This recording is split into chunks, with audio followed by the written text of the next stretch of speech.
Praise the Lord Jesus Christ. எனக்கு அன்பார்ந்த தேவ ஜனங்களே, என்கரேஜ் பை ஹோலி ஸ்பிரிட் இந்த சீரீஸ்க்கு நான் உங்களை வரவேற்கிறேன். ஆண்டவருக்கு நான் மிகவும் மனதார நன்றி சொல்றேன். என்னோட கூட அப்போஸ்தலர் ஆக்ட்ஸ் சாப்டர் 2 அப்போஸ்தலர் 2வது அதிகாரம் 43வது வசனம் எடுத்துக்கோங்க. எல்லோருக்கும் பயம் உண்டாயிற்று, அப்போஸ்தலர்களாலே அநேக அற்புதங்களும் அடையாளங்களும் செய்யப்பட்டது. ஆமீன். என்னவா எல்லாருக்கும் பயம் உண்டாயிடுது. ஏன்? அப்போஸ்தலர்களால, அதாவது இயேசு கிறிஸ்துவோட சீஷர்களால என்னாச்சு? அநேக அற்புதங்கள் அடையாளங்கள்லாம் நடந்தது. இது எப்படி நடந்தது?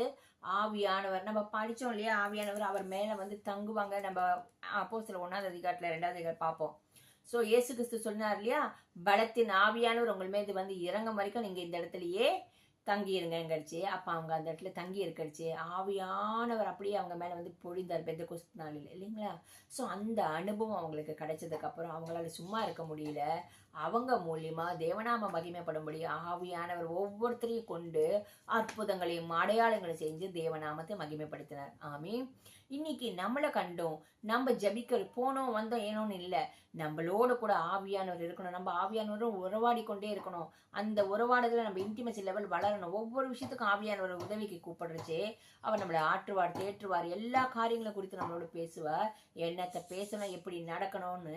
அப்ப நம்ம அவரை சார்ந்திருக்கச்சு நம்மளையும் கொண்டு அவர் எதற்காக? தேவராஜ்யம் கட்டும்படியாக அநேக அற்புதங்களையும் அநேக அடையாளங்களையும் செய்வார். எதற்காக? ஜனங்கள் அதை கண்டு கர்த்தராகிய ஆண்டவராகிய இயேசு கிறிஸ்துவை விசுவாசித்து ரட்சிப்புக்குள்ள வரும்படியாக. இந்த அற்புதங்கள் அடையாளங்கள் நம்மளுக்காகவோ, நம்ம பணம் சம்பாதிக்கிறதுக்கோ, இல்ல நம்ம பேர் புகழுக்கோ, இல்ல நாம் என்று சொல்லிக்கொள்ள அதுல ஒன்றுமே கிடையாது. இது தேவனாலே தேவநாமம் மகிமைப்படும்படி, இயேசுவின் நாமம் உயர்த்தப்படும்படி, பிதாவின் சித்தம் நடக்கும்படி பரிசுத்த ஆவியார்னால மாத்திரம்தான் இந்த காரியங்கள் நடக்குது. நம்மளால ஒன்றுமே இல்லை. அவருக்கு தேவை ஒரு சரீரம். நாம இல்லைன்னா வேற யாரையாவது அவர் பிரயோஜனப்படுத்த கூட முடியும். இந்த கல் இல்லைன்னா வேற உள்ள கல்.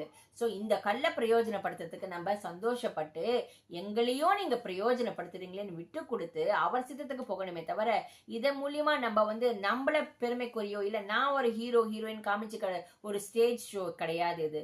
சோ நம்மளை தாழ்த்தி தேவ சமூகத்துல நம்மளை ஒப்பு கொடுத்து விட்டு கொடுத்து நம்ம இருக்கடிச்சு ஆவியானவர் நிரப்பி நம்மளையும் கொண்டு தேவநாம மகிமைப்பட, கர்த்தர் ராஜ்யத்தை கட்ட நம்மளையும் ஒரு கருவியாக பிரயோஜனப்படுத்துவோம். அதுக்கு நம்ம பாக்கியம் செஞ்சிருக்கணும்.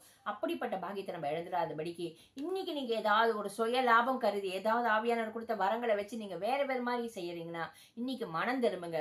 ஆவியானவரோட ஒப்புரவாயிடுங்க. உங்க நேம்காகவோ உங்க ஃபேம்காகவோ பணத்துக்காகவோ இல்ல. கர்த்தர் ராஜ்யம் கட்டப்படணும், ஆத்மாக்கள் மனம் திரும்பணும், ஆத்மாக்கள் அறுவடையாகணும், இயேசு கிறிஸ்துவோட ரட்சிப்புக்குள்ள வரணும், தேவநாம மகிமைப்படணும். இது மட்டும்தான் நம்ம கோலா இருக்கணும். ஆமீன். நம்ம ஜெபிக்கலாம். எங்கள் அன்பின் பரலோக தகப்பனே,